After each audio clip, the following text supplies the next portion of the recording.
അസ്സലാമു അലൈക്കും dear friends. ഇന്നത്തെ നമ്മുടെ സ്പെഷ്യൽ നിങ്ങൾ ആരും ഇതുവരെയും ട്രൈ ചെയ്ത് നോക്കിയിട്ടില്ലാത്ത ഒരു അടിപൊളി വെറൈറ്റി റെസിപ്പിയാണ്. നമ്മുടെ ഈ വീഡിയോ കണ്ടുകൊണ്ടിരിക്കുന്ന സമയത്ത് നിങ്ങൾക്ക് ഇഷ്ടപ്പെടുകയാണെങ്കിൽ ഒന്ന് ലൈക്ക് ചെയ്തേക്കണേ. അതുപോലെ തന്നെ നമ്മുടെ ഈ ചാനൽ ആദ്യമായിട്ട് കാണുന്നവരും ഇതുവരെയും സബ്സ്ക്രൈബ് ചെയ്യാത്തവരും പ്ലീസ് ഒന്ന് സബ്സ്ക്രൈബ് ചെയ്തേക്കണേ. ഞാനിടുന്ന വീഡിയോസ് ഉടനടി കിട്ടുന്നതിനായി സബ്സ്ക്രൈബ് ബട്ടന്റെ തൊട്ടടുത്ത് കാണുന്ന ബെല്ലൈക്കൺ കൂടി ക്ലിക്ക് ചെയ്തിട്ട് ഓൾ എന്ന ഓപ്ഷൻ എനേബിൾ ചെയ്യാനും മറക്കല്ലേ. അപ്പോൾ ഇന്നത്തെ റെസിപ്പി എന്ന് പറയുന്നത് പാർലേജി ബിസ്ക്കറ്റ് വെച്ചിട്ടുള്ളതാണ്. ഇപ്പോൾ ഞാൻ 10 രൂപയുടെ 3 പാക്കറ്റ് പാർലേജി ബിസ്ക്കറ്റാണ് എടുത്തിട്ടുള്ളത്. അപ്പോൾ സാധാരണ കുട്ടികളൊന്നും അങ്ങനെ പാർലേജി ബിസ്ക്കറ്റ് കഴിക്കാറില്ല. അപ്പോൾ വളരെ വില കുറച്ച് വാങ്ങാൻ കിട്ടുന്നതാണ് ഈ പാർലേജി ബിസ്ക്കറ്റ്. അപ്പോൾ അത് വെച്ചിട്ടുള്ള സിമ്പിളായിട്ടും വളരെ ടേസ്റ്റി ആയിട്ടുള്ള ഒരു റെസിപ്പിയാണെന്ന് കാണിക്കാൻ പോകുന്നത്. അപ്പോൾ അതിന് വേണ്ടിയിട്ട് 3 പാക്കറ്റ് പാർലേജി ബിസ്ക്കറ്റ് എടുത്തിട്ടുണ്ട്. ഇതിനെ പൊട്ടിച്ച് ഒരു പാനിലേക്ക് ഇട്ട് കൊടുക്കാം. ഓരോന്നായിട്ട് പൊട്ടിച്ച് ഒരു പാനിലേക്ക് ഇട്ട് കൊടുക്കാം.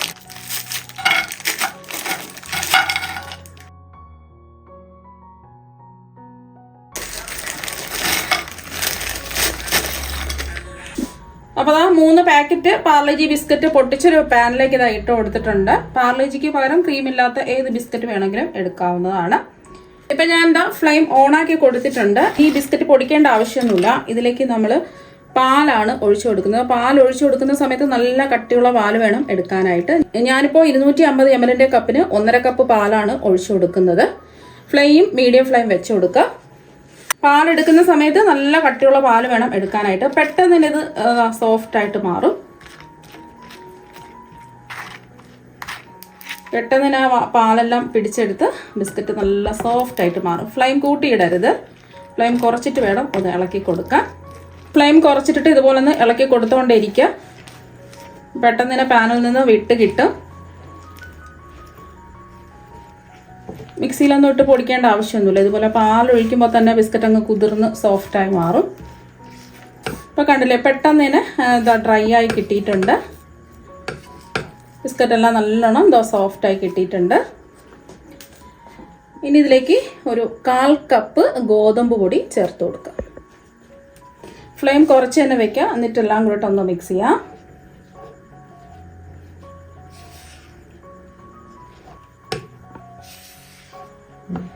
ഇപ്പോൾ ഗോതമ്പ് പൊടിക്ക് പകരം നിങ്ങൾക്ക് മൈദ വേണമെന്നുണ്ടെങ്കിൽ ചേർത്ത് കൊടുക്കാം. അതുപോലെ തന്നെ നിങ്ങൾക്ക് പാൽപ്പൊടി ഇതിൻ്റെ കൂടെ ഉണ്ടെന്നുണ്ടെങ്കിൽ ചേർത്ത് കൊടുക്കാം. നമ്മൾ പാൽ ഒഴിച്ചതുകൊണ്ട് പാൽപ്പൊടിയൊന്നും ചേർക്കുന്നില്ല.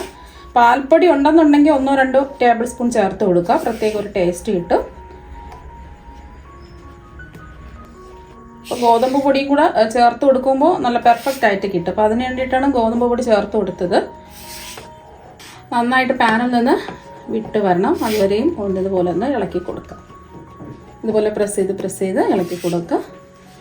ഗോതമ്പ് പൊടി ചേർക്കുന്ന സമയത്ത് കൂടി പോരുത്. ഒരു 1/4 കപ്പ് ചേർത്ത് കൊടുത്താൽ മതി. ഇനി ഇതിലേക്ക് പ്രത്യേക ഒരു ടേസ്റ്റ് കിട്ടുന്നതിന് വേണ്ടിയിട്ട് 1 ടീസ്പൂൺ നെയ്യും കൂടി ചേർത്ത് കൊടുക്കാം. 1-2 ടീസ്പൂൺ നെയ്യ് ചേർത്ത് കൊടുത്തിട്ട് ഒന്ന് ഇളക്കി കൊടുക്കാം. അതുപോലെ തന്നെ ഇതിലേക്ക് ഫ്ലേവറിന് വേണ്ടിയിട്ട് 1 ടീസ്പൂൺ ഏലക്കപ്പൊടി ചേർത്ത് കൊടുക്കാം. ഇത് പഞ്ചസാരയും കൂട്ടി ചേർത്ത് പൊടിച്ച ഏലക്കപ്പൊടിയാണ്. സാധാരണ ഏലക്കപ്പൊടിയാണെന്നുണ്ടെങ്കിൽ ഒരു 1/4 ടീസ്പൂൺ ചേർത്ത് കൊടുത്താൽ മതി. അപ്പോൾ ഏലക്കപ്പൊടി വേണമെന്നുണ്ടെങ്കിൽ ചേർത്ത് കൊടുത്താൽ മതി. കാരണം എന്ന് വെച്ചാൽ ഈ ബിസ്ക്കറ്റിൻ്റെ ഫ്ലേവർ എല്ലാവർക്കും ഇഷ്ടം ഉണ്ടാവില്ല. അപ്പോൾ അതുകൊണ്ടാണ് ഞാൻ ഏലക്കപ്പൊടി ചേർത്ത് കൊടുത്തത്. അപ്പോൾ ഏലക്കപ്പൊടി ചേർത്ത് കൊടുക്കുമ്പോൾ ബിസ്ക്കറ്റിൻ്റെ ആ ഒരു ഫ്ലേവർ അങ്ങ് മാറും. ഇപ്പോൾ കണ്ടില്ല, പാനിൽ നിന്ന് ഇതാ വിട്ട് വന്നിട്ടുണ്ട്. ഈ ഒരു പരുവം ആവുന്നത് വരെ ഇളക്കി കൊടുത്തുകൊണ്ടേയിരിക്കുക. അതുപോലെ പാനിൽ നിന്ന് വിട്ട് വരുന്നത് വരെ ഇളക്കി കൊടുക്കുക. ഇപ്പോൾ പാൻ നല്ല ചൂടല്ലേ. അപ്പോൾ പാനിൽ ഇരിക്കുകയാണെന്നുണ്ടെങ്കിൽ ചൂട് കൊണ്ട് ഇത് പെട്ടെന്ന് ഡ്രൈ ആയി പോകും. അതുകൊണ്ട് നമുക്ക് ഇതൊരു പാത്രത്തിലേക്ക് മാറ്റാം. ഇനി ഒരു കുക്കറിലേക്ക് 250 ml കപ്പിന് 1 കപ്പ് പഞ്ചസാര ഇട്ട് കൊടുക്കാം. ഇനി ഇതിലേക്ക് 1.5 കപ്പ് വെള്ളം ഒഴിച്ചു കൊടുക്കാം. 250 ml കപ്പിന് 1.5 കപ്പ് വെള്ളം ഒഴിച്ചു കൊടുക്കാം. നമ്മൾ ഏത് കപ്പിലാണോ പഞ്ചസാര അളന്നെടുക്കുന്നത് അതേ കപ്പിൽ 1.5 കപ്പ് വെള്ളം ഒഴിച്ചു കൊടുക്കുക. ഒന്ന് ഇളക്കി കൊടുക്കാം. ഫ്ലെയിം മീഡിയം ഫ്ലെയിം വെച്ച് കൊടുക്കുക. ഇനി ഇതിലേക്ക് ഫ്ലേവറിന് വേണ്ടിയിട്ട് ഒരു 4 ഏലക്ക ഇതുപോലെ തല്ലി ചതച്ചിട്ട് കൊടുക്കുക. അപ്പോൾ ഏലക്ക ഇല്ലാന്നുണ്ടെങ്കിൽ ഏലക്കാപ്പൊടി ഒരു 1/4 ടീസ്പൂൺ ചേർത്ത് കൊടുക്കുക. പഞ്ചസാരയും കൂടി ചേർത്ത് പൊടിച്ച് ഏലക്കപ്പൊടി ആണെന്നുണ്ടെങ്കിൽ ഒരു 1/2 ടീസ്പൂൺ ചേർത്ത് കൊടുക്കുക. ഈ പഞ്ചസാര എല്ലാം ഒന്ന് അലിഞ്ഞ് ഒട്ടുന്ന പരുവം ആകണം.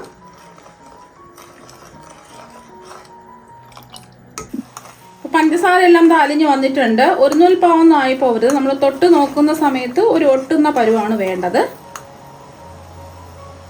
ജസ്റ്റ് ഇതിൻ്റെ ചൂട് മാറിയിട്ട് ഒന്ന് തൊട്ട് നോക്കുക. ചൂട് മാറിയിട്ട് ഒന്ന് തൊട്ട് നോക്കുക.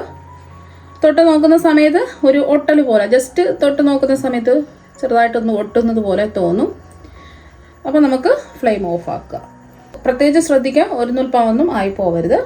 അപ്പം നമ്മൾ ഇതിൻ്റെ ചൂട് മാറാൻ വേണ്ടിയിട്ട് വെച്ചിട്ട് കുറച്ച് സമയം, നമ്മൾ പഞ്ചസാര പാനി ഒന്ന് ഉരുക്കിയെടുക്കുന്ന സമയം മാത്രമേ എടുത്തിട്ടുള്ളൂ. അതിൻ്റെ ചൂട് ജസ്റ്റ് ഒന്ന് മാറിയിട്ട് ചെറിയ ചൂടേ ഉള്ളൂ. നല്ല സോഫ്റ്റായിട്ടാണ് ഇരിക്കുന്നത്. ഒന്നുകൂടി ഒന്ന് കുഴച്ചെടുക്കാം.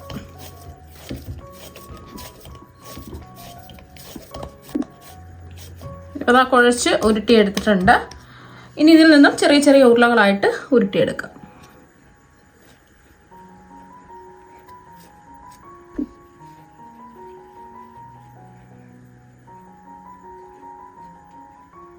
ഇതുപോലെ ഒട്ടും സ്ക്രാച്ച് ഒന്നും ഇല്ലാതെ ഉരുട്ടിയെടുക്കുക.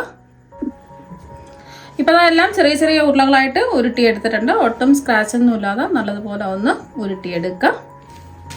ഇനി ഇതൊന്ന് നമ്മൾ ഉരുട്ടി വെച്ച ഓരോ ഉരുളകളും ഇനി ഫ്രൈ ചെയ്തെടുക്കണം. അതിന് വേണ്ടിയിട്ട് എല്ലാ ഇപ്പം ഞാനിപ്പോൾ ഒരു ഉണ്ണിയപ്പത്തിൻ്റെ ഒരു കടായി ഇതായി എടുത്തിട്ടുണ്ട്.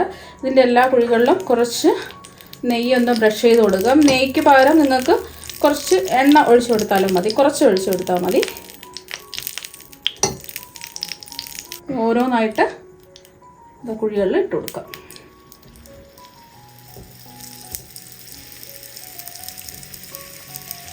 അപ്പം ഇങ്ങനെ ചെയ്തിട്ടെടുക്കുമ്പോൾ കുറച്ച് എണ്ണയുടെയോ നെയ്യുടെയോ ഒക്കെ ആവശ്യമേ വരുള്ളൂ.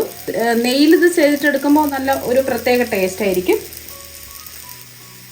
അങ്ങോട്ടും ഇങ്ങോട്ടും ഇട്ട് ഇളക്കി കൊടുക്കുക. ഇതുപോലെ ഒന്ന് മൊരിഞ്ഞ് വരണം. അപ്പോൾ തിരിച്ചും മറിച്ചും ഇട്ട് നല്ലതുപോലെ ഒന്ന് മൊരിച്ചെടുക്കുക.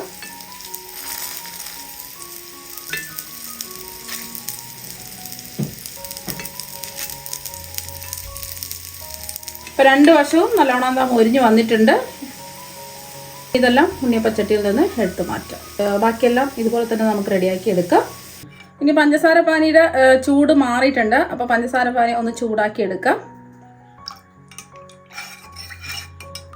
ഒരുപാട് തിളപ്പിക്കേണ്ട ആവശ്യമൊന്നുമില്ല, ജസ്റ്റ് ഒന്ന് നല്ലതുപോലെ ഒന്ന് ചൂടാക്കിയാൽ മതി. അപ്പോൾ പഞ്ചസാര പാനി ഒന്ന് ചൂടായിട്ടുണ്ട്. ഇനി ഇതിലേക്ക് നമ്മൾ ഫ്രൈ ചെയ്തതെല്ലാം ഇട്ട് കൊടുക്കാം. അപ്പം നമ്മൾ കുക്കറിൽ അടച്ച് വെക്കുകയാണെന്നുണ്ടെങ്കിൽ പെട്ടെന്ന് തന്നെ ഇത് പഞ്ചസാര പാനിയൊക്കെ പിടിച്ച് നല്ല സോഫ്റ്റായി കിട്ടും. അതുകൊണ്ടാണ് കുക്കറിൽ പഞ്ചസാര പാനി റെഡിയാക്കി എടുത്തിട്ടുള്ളത്. മൂടി വെച്ച് കൊടുക്കാം. ഇപ്പം നമ്മളിത് കുക്കർ മൂടി വെച്ച് റെസ്റ്റ് ചെയ്യാൻ വെച്ചിട്ട് ഒരു 10 മിനിറ്റായി. ഇനി നമുക്ക് തുറന്ന് നോക്കാം. ഇതെല്ലാം നല്ലോണം സെറ്റായി കിട്ടിയിട്ടുണ്ട്.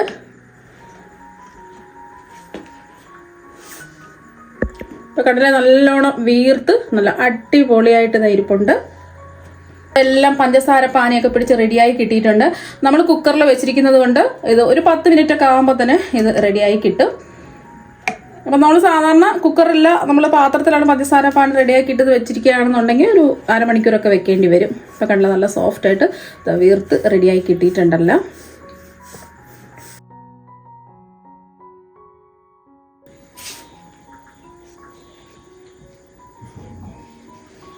അപ്പം പാർലിജി ബിസ്ക്കറ്റ് വെച്ചിട്ട് ഇതുപോലെ ഗുലാബ് ജാമുൻ തയ്യാറാക്കി നോക്കുക. കണ്ടില്ലേ, നല്ല സോഫ്റ്റ് ആയിട്ടിരിപ്പുണ്ട്. അപ്പോൾ നിങ്ങൾ എന്തായാലും ഒരു പ്രാവശ്യം ഇതുപോലെ ഒന്ന് ട്രൈ ചെയ്ത് നോക്കുക. തീർച്ചയായും നിങ്ങൾക്ക് എല്ലാവർക്കും ഒരുപാട് ഇഷ്ടമാകും. അപ്പോൾ നമുക്ക് മറ്റൊരു വെറൈറ്റി വീഡിയോ ആയിട്ട് വീണ്ടും കാണാം. താങ്ക്